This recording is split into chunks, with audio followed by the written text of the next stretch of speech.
Welcome dear student. इस video में आपको समझना है एक्टिव और पैसिव। ठीक है, एक्टिव पैसिव समझना है।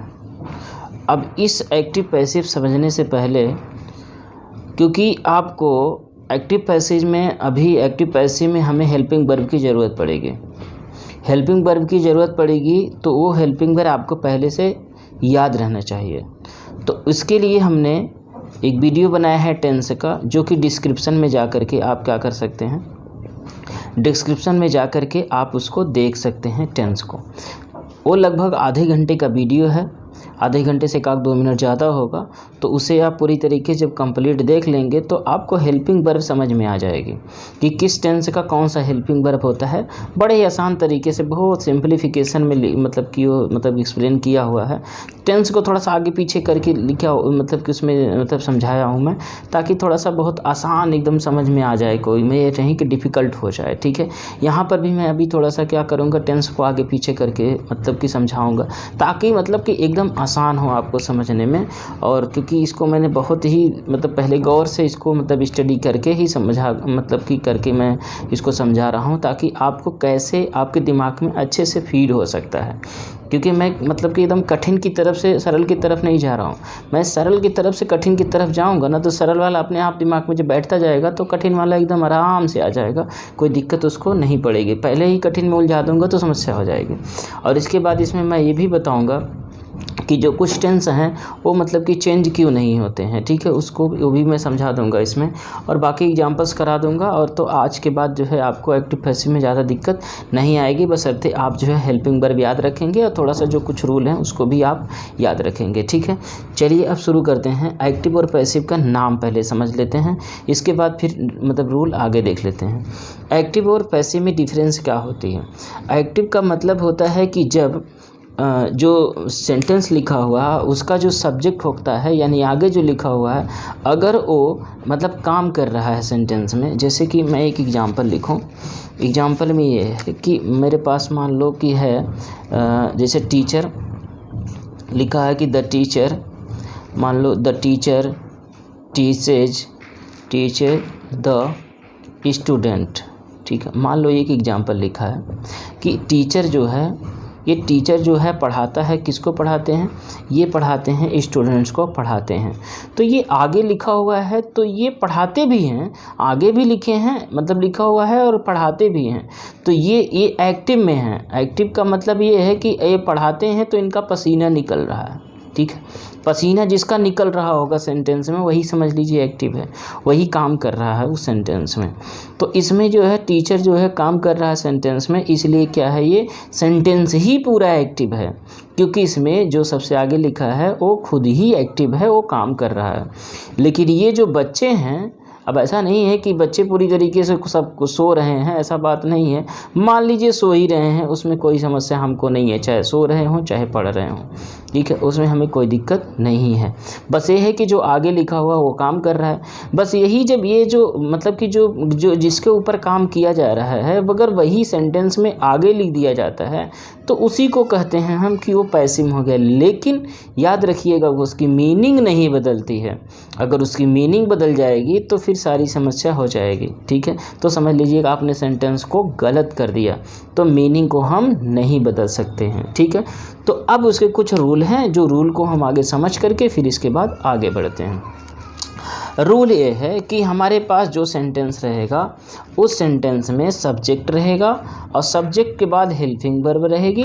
हेल्पिंग वर्ब के बाद कुल मिलाकर के हेल्पिंग वर्ब में ही कुल मिला के यहाँ पर मेन वर्ब रहेगा, और प्लस हमारे पास ऑब्जेक्ट रहेगा। इस प्रकार से हमारा जो स्ट्रक्चर रहेगा, सबसे आगे सब्जेक्ट लिखा रहेगा, और कुल मिला करके ये जो हेल्पिंग वर्ब और मेन वर्ब के तुरंत बाद क्या लिखा रहेगा, ऑब्जेक्ट लिखा रहेगा। हमें उस ऑब्जेक्ट को आगे लाना होगा, कुल मिला करके ये सबसे आगे चला जाएगा और ये अपना स्थान नहीं बदलेगा।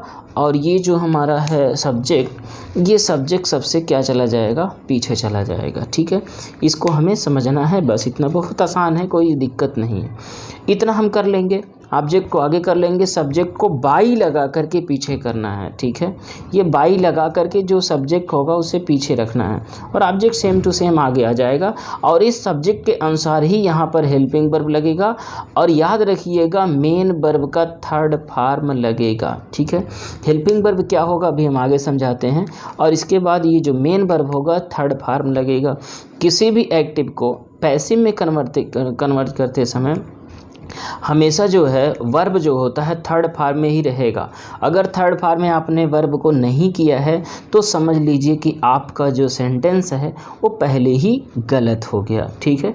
तो थर्ड फॉर्म का जो यूज होता है वो सिर्फ परफेक्ट में यूज होता है और परफेक्ट के बाद वर्ब का जो थर्ड फॉर्म है वो किस में यूज होता है, ये हमारा जो पैसिव मतलब कि पढ़ रहे हैं उसमें यूज होता है। बाकी सब में या तो फर्स्ट यूज होता है या तो सेकेंड यूज होता है। जनरली सभी में फर्स्ट ही यूज होता है, केवल पास्ट इंडिफिनिट को छोड़ करके पास्ट इंडिफिनिट में ही केवल सेकंड यूज होता है, बाकी जो है फर्स्ट ही यूज होता है और थर्ड जो है परफेक्ट में यूज होता है, ठीक है। इसे आप टेंस का वीडियो देखेंगे तो आपको क्लियर हो जाएगा, ठीक है। तो ये हमारा नॉर्मल सा रूल हो गया, ऑब्जेक्ट हमारा सबसे पहले रहेगा, ये आपको समझ में आ गया। चलो अब हम थोड़ा सा टेंस की तरफ आगे बढ़ते हैं। इतना बात समझ आ गया? देखिए बहुत ही आसान है, केवल आप देखते जाइए पूरा लास्ट तक वीडियो।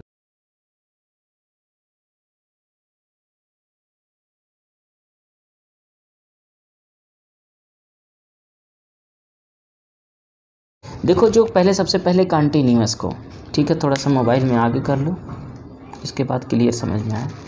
कॉन्टिन्यूअस वाला सबसे पहले कॉन्टिन्यूअस टेंस में देखो सभी को मैं एक साथ करवा रहा हूँ, ठीक है, ताकि एकदम आपको दिक्कत ना हो।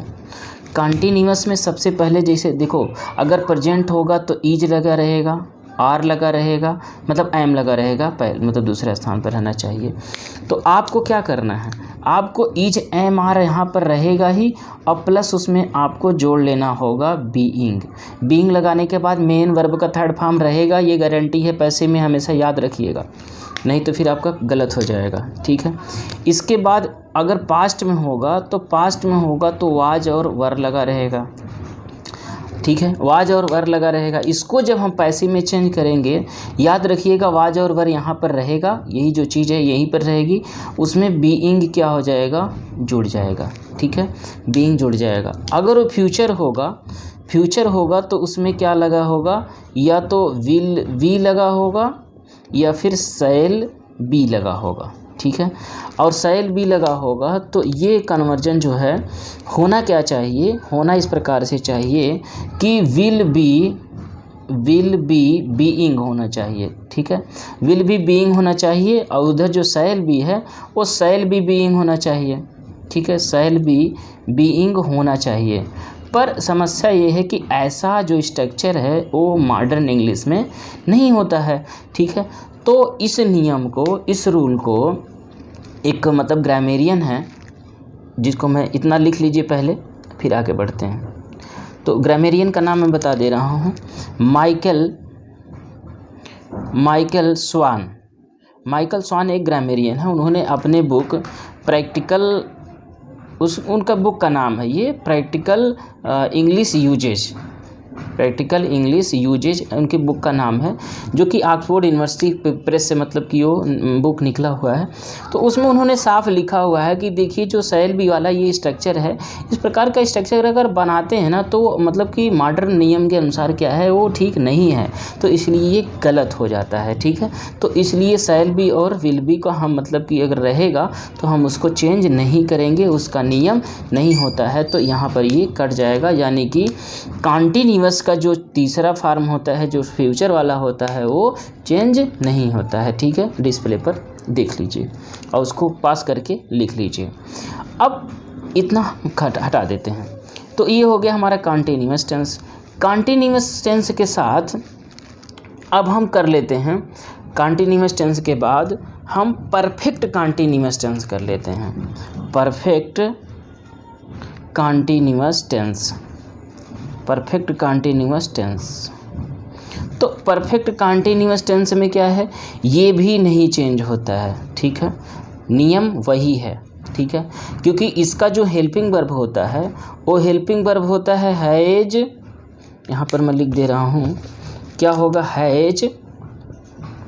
हैज बीन, बीइंग होता है, हैज बीन के बाद लगा होता है हमारा, मतलब हैज बीन होता है और हैज बीन होगा, फिर यहाँ पर हैव बीन होगा, या फिर मतलब कि हैड बीन होता है, हैज रहेगा या फिर हैव रहेगा या फिर हैड रहेगा या फिर विल हैव बीन रहेगा, इस प्रकार से मतलब रहता है अगर फ्यूचर वाला है तो अब उसमें क्या है, मान लीजिए हैज बीन है और प्लस देखिए यहाँ पर आईएनजी फॉर्म भी रहता है, तो इसके अनुसार बीइंग भी रहना चाहिए, होना क्या चाहिए, मतलब कि इसका अगर कन्वर्जन करते हैं तो ये कन्वर्जन में हेल्पिंग वर्ब में क्या होना चाहिए, हैज बीन बीइंग होना चाहिए, जबकि ये मॉडर्न इंग्लिश के अनुसार ठीक नहीं है, तो इसलिए हम ये परफेक्ट कंटिन्यूअस टेंस को यूज नहीं करते हैं। ठीक है, ये हम इसको गलत मानते हैं, ये तो ये क्या हो जाएगा, इसका चेंजेज नहीं हो जाएगा, तो यहाँ पर नो चेंज हो जाएगा। तो हमारे पास कितना 6 टेंस के बारे में हमने समझ लिया। 6 टेंस के बारे में और समझ लेते हैं। पहले 3 टेंस के बारे में समझ लेते हैं, परफेक्ट वाला, परफेक्ट के बाद फिर हम इंडेफिनिट की तरफ बढ़ते हैं। ठीक है, चलिए थोड़ा सा ऊपर। अब परफेक्ट टेंस में, परफेक्ट टेंस ऊपर लिखते हैं यहाँ पर, परफेक्ट टेंस। परफेक्ट टेंस में सभी, परफेक्ट टेंस में चाहे वो प्रेजेंट हो, ठीक है, चाहे प्रेजेंट हो, चाहे वो पास्ट हो और चाहे हमारा वो फ्यूचर हो, हम सभी की बात करेंगे। यही देखिए सबसे आसान होता है, इसी को कन्वर्जन करना सबसे आसान होता है।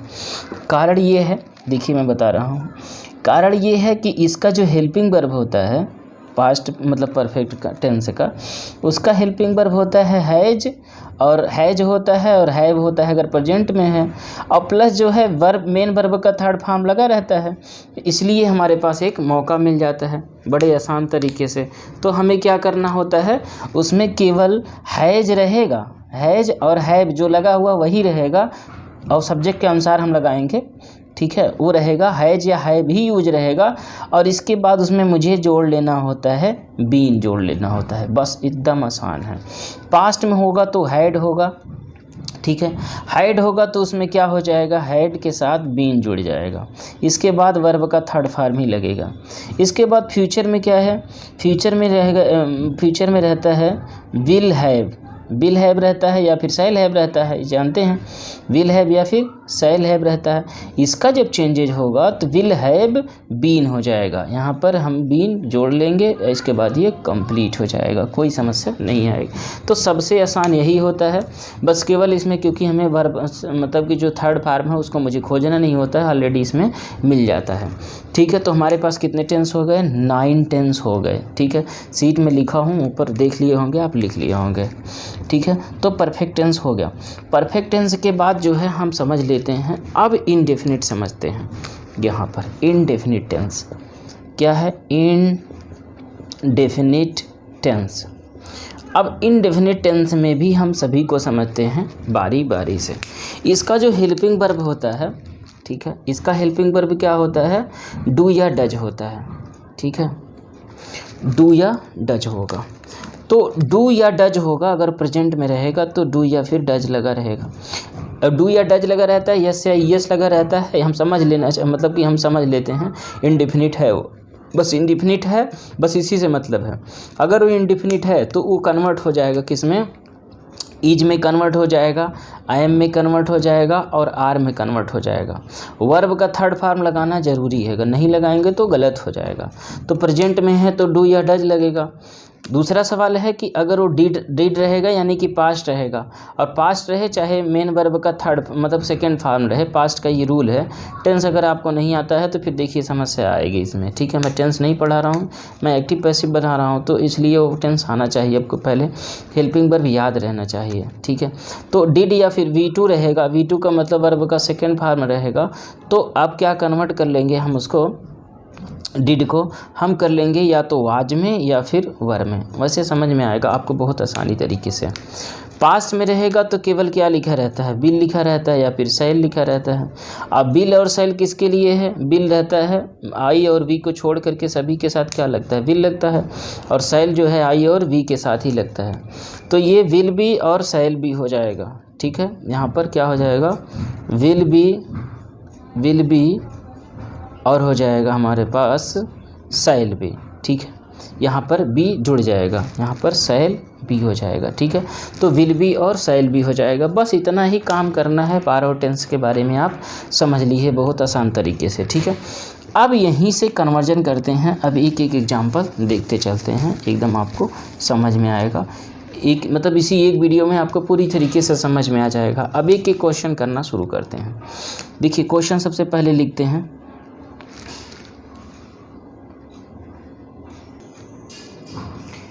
चलिए अब आप कन्वर्ट करिए। ये हमारा है कंटिन्यूअस का कि they are not picking the flower. ये हमारे पास मतलब कि सेंटेंस है। कैसे होगा ये क्या है, कंटिन्यूअस का ही है, समझ में आ रहा है। यहाँ पर ये जो लिखा है ये क्या है, सब्जेक्ट है। यहाँ पर यहाँ से लेकर के यहाँ तक ये वाला पार्ट क्या है, वर्ब है। और इसके बाद वर्ब के तुरंत बाद क्या है, हमारा हेल्प मतलब कि है ऑब्जेक्ट। ठीक है, तो अब ऑब्जेक्ट हो जाएगा आगे, क्या हो जाएगा, ये हो जाएगा कि द फ्लावर, क्या हो जाएगा, द फ्लावर। फ्लावर के बाद तुरंत हमें लगाना, देखिए आर लगा है, तो आर लगा है तो क्या हो जाता है, तो आर लगा है तो आर को जब हम चेंज करते हैं तब ये हो जाता है आर बीइंग। ठीक है, या फिर एम बीइंग, या फिर मतलब इज बीइंग, जो भी है तो फ्लावर के अनुसार ही लग जाएगा। तो फ्लावर है, यहाँ पर आर बीइंग लगा देंगे तो गलत हो जाएगा। मुझे क्या लगाना है, तो द फ्लावर के बाद लगाना होगा इज। और इसके बाद देखिए यहाँ पर अगर नॉट है तो तुरंत मुझे नॉट यहाँ पर लगा देना होगा, is not being, is not being. यहाँ पर क्या है, पिकिंग लिखा है, तो यहाँ पर मुझे लिखना होगा पिक्ड। क्या है, पिक्ड। अब पिक्ड है, यहाँ पर काम कंप्लीट हो गया हमारे पास, जो हमारा हेल्पिंग वर्ब था इज और इसके बाद बीइंग, यहाँ नॉट था इसलिए यहाँ पर पिक्ड लगा दिया। पिक्ड बाई, किसके द्वारा तोड़ा गया है, बाई देम, यहाँ पर लगा दिया हमने बाई देम। ये हो गया हमारा पहला आंसर। ठीक है, अब दूसरा जो हमारे पास है वो क्या है, दूसरा है कि the children were making noise deliberately. मतलब कि बच्चे जो है जानबूझ करके क्या कर रहे थे, जानबूझ के हल्ला मचा रहे थे। अब बच्चे जानबूझ के ज़्यादातर हल्ला मचाते ही हैं, खतरनाक बच्चे जो होते हैं। तो अब उसमें क्या है कि अब हमारे पास जो चिल्ड्रेन है यहाँ से यहाँ तक, ये क्या है, ये सब्जेक्ट है। सब्जेक्ट के बाद देखिए यहाँ पर ये देखिएगा, ये मेन वर्ब है यहाँ पर, मतलब हेल्पिंग वर्ब के सहित। तो यहाँ हेल्पिंग वर्ब है, यहाँ पर मेन वर्ब है। यहाँ पर मेकिंग नॉइज, यहाँ पर नॉइज क्या है, इसका ऑब्जेक्ट है। ठीक है, मतलब कि हल्ला मचा रहे थे। मेकिंग नॉइज डेलिबरेटली, मतलब कि जानबूझ करके ये लोग हल्ला मचा रहे थे। तो अब क्या हो जाएगा, इसको जब कन्वर्ट करेंगे तो ये जो नॉइज है, नॉइज हो जाएगी आगे। ठीक है, तो हो जाएगी नॉइज। अब इसके बाद देखिए वहाँ वर लगा है, तो यहाँ पर या तो वाज लगेगा या फिर वर लगेगा, दोनों में से एक ही ऑप्शन है, या तो वाज लगाइए या वर लगाइए। तो यहाँ पर मुझे नॉइज के अनुसार लगाना होगा ना, तो हो जाएगा नॉइज। अब आर लगा नहीं सकते हैं क्योंकि ये क्या है, सिंगुलर हो जाएगा, तभी नॉइज क्या है, सिंगुलर है, इस वजह से। तो हो जाएगा नॉइज आर, मतलब कि नॉइज वाज। यहाँ पर हो जाएगा बीइंग, क्या हो जाएगा, बीइंग, वाज के बाद बीइंग। यहाँ पर हो जाएगा मेड, क्या होता है, मेड क्या, मेड बाय द चिल्ड्रन, किसके द्वारा, ये बच्चे ही न थे खुरापाती, तो बाय द चिल्ड्रन, ये हो जाएगा डेलिबरेटली, मतलब जानबूझ करके। ये हम आगे पीछे मतलब कि सबसे पीछे क्या करेंगे, लगा देंगे। जो लगा हुआ है एक्स्ट्रा एक्टिविटी है उसको हम क्या करेंगे, सबसे पीछे लगा देंगे। तो ये देखिए मतलब कि जो हमारा होगा कुल मिलाकर के कंटिन्यूअस वाला, तो ये दो स्ट्रक्चर से हम समझ सकते हैं कि मतलब कोई दिक्कत नहीं होगा, कंटिन्यूअस बहुत आसानी से हो जाएगा। अब कंटिन्यूअस के बाद देखिए फ्यूचर कंटिन्यूअस तो होता नहीं है चेंजेस, तो बात समझ में आ गई, तो नहीं होगा। अब इस कंटिन्यूअस के बाद हमें दूसरा जो लेना है वो लेना है मुझे परफेक्ट कंटिन्यूअस टेंस, तो वो चेंज होता नहीं है, उसकी भी बात हम ख़त्म कर देंगे।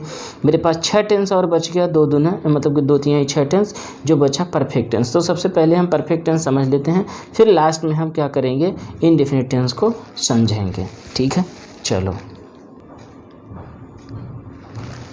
चलिए इसको करना है। The policeman have exploited the labour for the profit. तो इसको कन्वर्ट करना है पैसिव वॉइस में। तो क्या होगा इसमें, पैसिव वॉइस में मुझे बदलना है। तो अब देखो यहाँ पर वैसे पास करके चेक करो कि आ रहा है कि नहीं आ रहा है, क्योंकि ये सबसे सिंपल वाला यही है, मतलब परफेक्ट ही सबसे सिंपल होता है। यहाँ पर देख रहे हो सबसे पहले मेन मतलब हेल्पिंग वर्ब को पहले पहचान लेना होता है। तो हेल्पिंग वर्ब कहाँ से कहाँ तक है, हैव एक्सप्लॉइटेड, ये हेल्पिंग वर्ब है इसकी, ठीक है। तो हैव एक्सप्लॉइटेड अगर इसकी हेल्पिंग वर्ब है तो कुल मिलाकर के हैव बीन रहेगा। बात समझ आ रही है, वहाँ रूल में भी देख लिया था, नहीं याद होगा तो समस्या आएगी। इसके बाद ये है द लेबर, मतलब इस समय की जो पुलिस हैं इस कोरोना में क्या कर रहे हैं, the police have exploited the क्या है लेबर फॉर हिज प्रॉफिट, मतलब कि वो जो पुलिस वाला है उन्होंने क्या किया था, लेबर को मतलब कि जानबूझ करके अपने फ़ायदे के लिए उसको क्या किया था, शोषण किया था, ठीक है। तो शोषण किया था तो फिर इसको हम सेट करते हैं। तो यहाँ पर ये हमारा वर्ब है। तो वर्ब देखिए, वर्ब तो कुल मिलाकर के हैव बीन या फिर हैज बीन लगेगा, मतलब कुल मिलाकर के एक्सप्लॉइटेड ही रहेगा। लेकिन ये जो लेबर है जिसको एक्सप्लॉइटेड कर रहा है उसको मतलब लिखा जाएगा आगे की तरफ, ये हो जाएगा द लेबर, क्या होगा, द लेबर। अब यहाँ पर हैव होगा कि क्या हो जाएगा, हैज होगा। लेबर है, मान लीजिए सिंगल है, यहाँ पर द लगा हुआ, तो लेबर हैज एक्सप्लॉइटेड, क्या है, एक्सप्लॉइटेड। स्पेलिंग देखिएगा सही कर लीजिएगा, द लेबर हैज, अरे सॉरी यहाँ पर बीन छूट गया, यहाँ पर has been exploited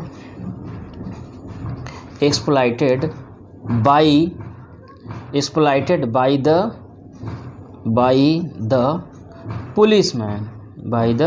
policeman for his profit. ये लास्ट वाला ये लिख दिया जाएगा, फॉर हिज प्रॉफिट। एकदम बहुत सिंपल सेंटेंस भी है, इसलिए आपको कॉन्सेप्ट समझ में आ रहा है, ठीक है। इसके बाद और एक क्वेश्चन और कर लेते हैं। क्वेश्चन मैं लिख दे रहा हूँ, डायरेक्ट लिख दे रहा हूँ, पास करने की ज़रूरत नहीं है। मान लीजिए लिखा है कि the farmer had reaped the crop. मान लो कि एक हमने मान लीजिए किसान वाला, the farmers had reaped the क्या, क्रॉप, रीप द क्रॉप्स, ठीक है, बिफोर द रेन्स फेल, ठीक है। बारिश होने से पहले ही वो अपना क्या कर लिया था, अपना क्रॉप को।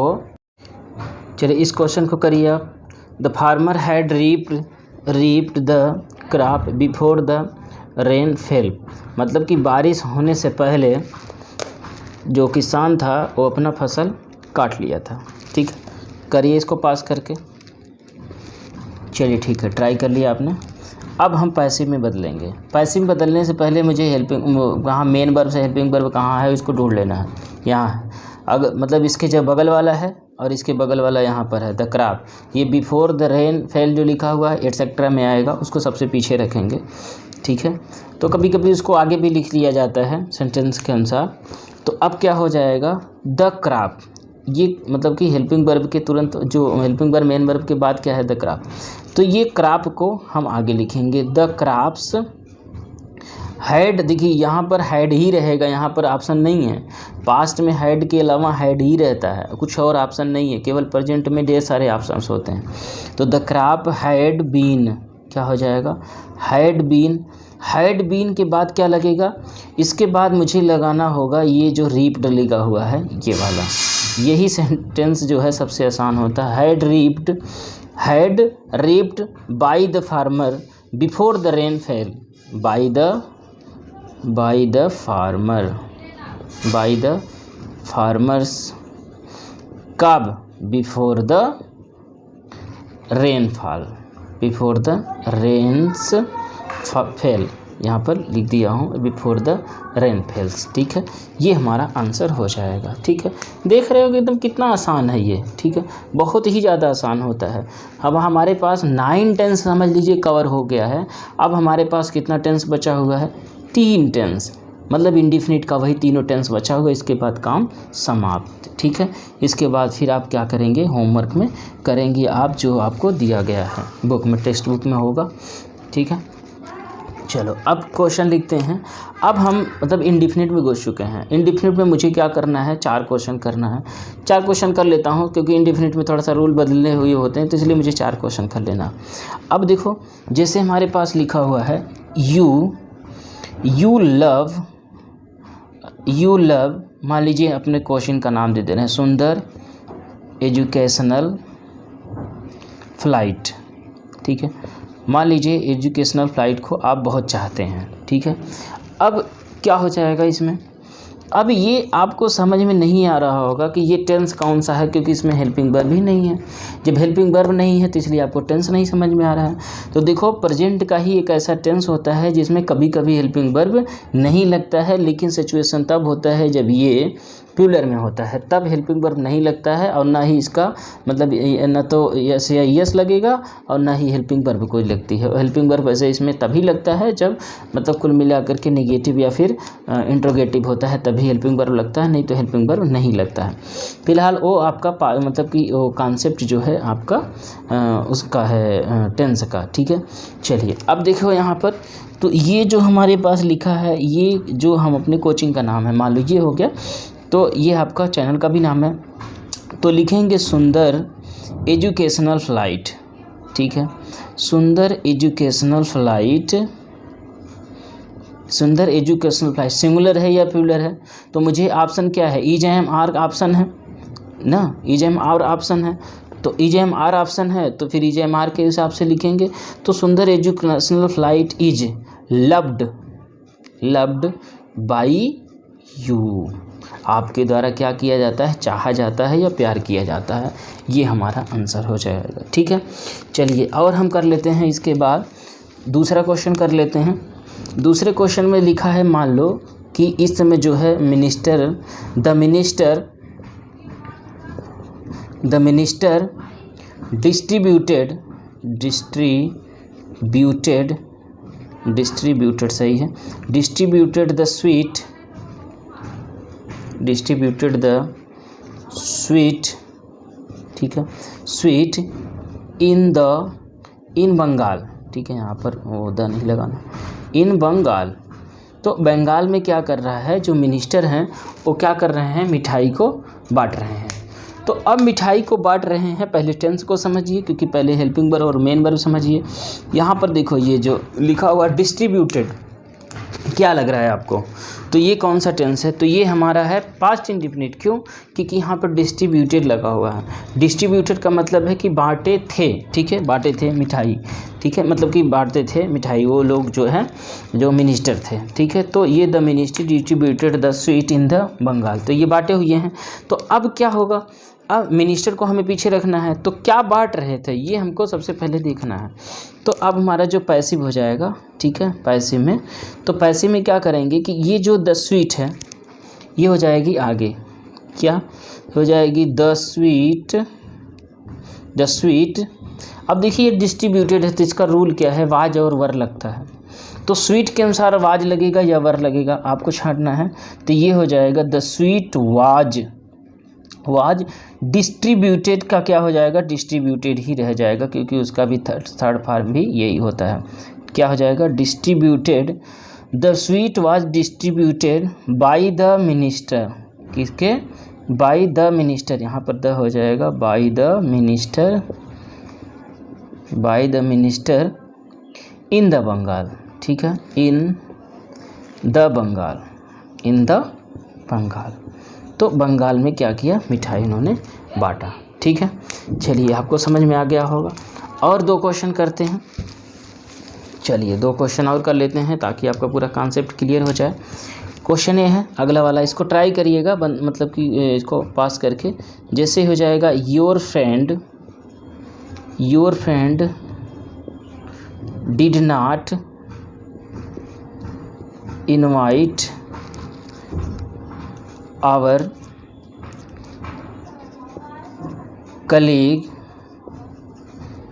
colleagues in the party.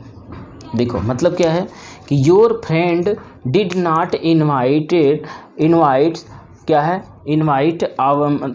Our colleague in the party, ठीक है, यहाँ पर इनवाइट लिखा हुआ। क्यों, देखिए यहाँ पर अब पहले टेंस को समझिए, पहले यहाँ पर हेल्पिंग वर्ब से लेकर के मेन वर्ब तो को अंडरलाइन करिए, फिर क्लियर हो जाएगा कि क्या है। तो your friend did not invite, तो पहले तो डिड लग गया है। डिड से हमें ये समझ में आ रहा है कि ये पास्ट इंडिफिनिट है, क्योंकि डिड पास्ट इंडिफिनिट का क्या है, हेल्पिंग वर्ब है। तो जब डिड लग जाता है ना पास्ट इंडिफिनिट में, तो याद रखिएगा कि यहाँ इनवाइटेड तब नहीं होता है, इनवाइट ही रहेगा, क्योंकि फर्स्ट फॉर्म फिर हो जाता है। क्योंकि डिड ना खुद बताता है कि हम जो है पास्ट इंडिफिनिट हैं। तो एक जगह जब बता दिया, एक प्रमाण पत्र लगा दिया, तो दूसरा प्रमाण पत्र उसको लगाने की ज़रूरत नहीं है। जब आधार कार्ड पहले से लगा हुआ है तो पैन कार्ड लगाने की क्या ज़रूरत है कि नहीं। तो ये पहले ही अपना आधार कार्ड लगा दिया है कि देखो डिड है, तो डिड है तो इसका मतलब है कि ये पास्ट इंडिफिनिट है, कोई दिक्कत नहीं है। तो इसको हम बदल देते हैं, क्या हो जाएगा पैसिव में। पैसिव में देखो पहले तो ये आवर कलीग है, आ जाएगा आगे, तो ये हो जाएगा आवर कलीग्स। तो डिड नॉट इनवाइट है, तो डिड के स्थान पर क्या हो जाता है, वाज या फिर वर लगेगा, दोनों में से एक चूज करना है। वाज या तो चूज कर लीजिए या तो फिर वर चूज कर लीजिए। तो हमें आवर कलीग्स के अनुसार मुझे क्या लगाना है, आवर कलीग्स के अनुसार मुझे लगाना होगा वाज लगाना होगा। नहीं, आवर कलीग्स है ना, तो यहाँ पर वर लगाना होगा, क्योंकि यहाँ पर ये पिलर है। तो आवर कलीग्स वर नॉट, यहाँ पर नॉट लगेगा क्योंकि ऑलरेडी यहाँ पर नॉट है। जब नॉट रहेगा ना तो हेल्पिंग वर्ब के बाद तुरंत लगेगा। तो वर नॉट इनवाइटेड, क्या है, invited by your friend in the party, क्या है, by your friend in the party, कहाँ, इन द पार्टी। ठीक है, देखिए इतना आसान होता है। अब एक क्वेश्चन और कर लेते हैं, इसके बाद फिर क्या है, इसके बाद ये लास्ट हो जाएगा। ठीक है, चलिए एक क्वेश्चन और कर लेते हैं लास्ट में। आपको उम्मीद है अच्छा मतलब समझ में आया होगा पूरा। आप अगर दिल से देखे होंगे तो आपको अच्छी तरीके से समझ में आया होगा। अगर आपका टेंस क्लियर रहा होगा तो भी समझ में आया होगा। और हेल्पिंग पर अगर आप याद कर लेते हैं ना तो बातें समझ में आती हैं। चलिए मैं लिखता हूँ कि जैसे लिखा हुआ है कि सी विल, ये फ्यूचर वाला लिख देता हूँ कि प्रेजेंट हो गया, फिर पास्ट भी हो गया, तो फ्यूचर का भी देख लेते हैं। तो हो जाएगा she will never abuse us without any reason. ठीक है, तो बिना गलती के she will never abuse us without any reason, वो बिना मेरे किसी गलती को कभी भी गाली नहीं देती है ना। तो जब हम उसको कुछ गलती करते हैं, उसको चिढ़ाते हैं या उसका पर्स चुरा लेते हैं, तभी हमको गाली देती है। तो जब हम उसका पर्स नहीं चुराते हैं तो हमको गाली नहीं देती है। तो ये इसका सेंस है। ठीक है, कि जब हम उसको कोई गलती नहीं करेंगे तो कोई भी रीज़न नहीं होगा, तो फिर काहे मतलब वो गाली देगी। अब हमें समझना है कि कहाँ से कहाँ तक हेल्पिंग वर्ब और मेन वर्ब है, कहाँ से कहाँ तक, यहाँ तक। ये विल नेवर मतलब कि अब्यूज, यहाँ से यहाँ तक क्या है, हेल्पिंग वर्ब और क्या है हमारा मतलब मेन वर्ब है। तो इसी को मुझे कन्वर्ट करना है। तो विल है, तो जानते हैं कि जब विल रहता है तो क्या हो जाता है, विल बी हो जाता है ना। और इसके बाद ये अस है, तो अस देखिए जब आगे आएगा सबसे आगे तो किस में कन्वर्ट हो जाएगा। तो अस, हम तो अस से स्टार्ट करेंगे नहीं, क्योंकि ये क्या है ऑब्जेक्टिव केस है। तो इसका सब्जेक्टिव केस होता है वी, क्या हो जाएगा वी। अब बताइए यहाँ पर सेल लगेगा या विल लगेगा, क्योंकि मेरे पास दो ऑप्शन है, या तो सेल या तो विल। तो यहाँ पर वी के साथ क्या लगता है, सेल लगता है। तो हो जाएगा वी सेल नेवर। यहाँ पर देखिए नाट जैसे लगता है वैसे ही नेवर, नेवर मतलब कभी नहीं गाली देती है। तो we shall never be abused हो जाएगा। यहाँ पर देखिए डबल बी डाल दिए, तो never be abused by her. She का क्या हो जाएगा, by her without any reason, क्या हो जाएगा, विदाउट एनी रीजन। यहाँ पर एनी डाल देता हूँ, विदाउट एनी रीजन। ठीक है, तो ये हमारा हो जाएगा इसका आंसर। ठीक है, उम्मीद है कि ये पूरा आपको समझ में आया होगा, पूरा आप शुरू से लेकर के लास्ट तक देखे होंगे। तो अगर आपको अच्छा लगा हो तो इसको लाइक करिएगा, शेयर कर सकते हैं। अगर आपका कोई भी फ्रेंड हो अगर अच्छा हो तो शेयर कर सकते हैं, प्लस इसको सब्सक्राइब कर लीजिएगा ताकि मतलब चैनल प्रोग्रेस करे और हम इसी प्रकार से मेहनत करते रहें। ठीक है, thanks, have a nice day.